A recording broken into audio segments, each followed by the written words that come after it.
High guides, আপনারা দেখছেন বাসটি অর্থাৎ ফেরিতে যে বাস আছে এটি পানিতে পড়ে যাচ্ছে। দূর থেকে ধারণকৃত একটু ভিডিওতে দেখা যাচ্ছে বাসটি পানিতে ধীরে ধীরে ডুবে যাচ্ছে। তাহলে আপনারা বলেন, এতবার এত কিছু হওয়ার পরও যে আমরা কখন সতর্ক হব? এর আগেও দৌলতদিয়া ফেরিঘাটে একটি বাস যাত্রীসহ ডুবে যায়। এখনও দেখেন ইতিমধ্যে আবার একটি বাস ডুবে যাচ্ছে।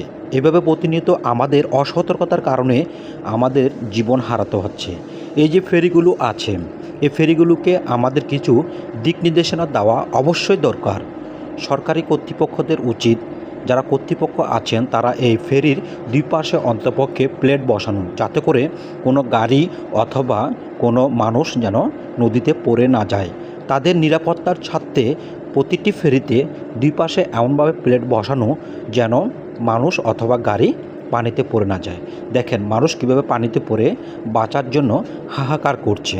যাদের জীবন যাচ্ছে, তাদের জীবন আমাদের কাছে আজকে তুচ্ছ হলো, একটা সময় তাদের জীবন তাদের আত্মীয়ের জন্য, তাদের কাছের মানুষের জন্য খুবই গুরুত্বপূর্ণ। তাহলে বন্ধুরা, আপনারাই বলেন আমাদের কি করা উচিত। আমার পেজ আইডি এবং ইউটিউব আইডি সাবস্ক্রাইব করে পাশে থাকবেন।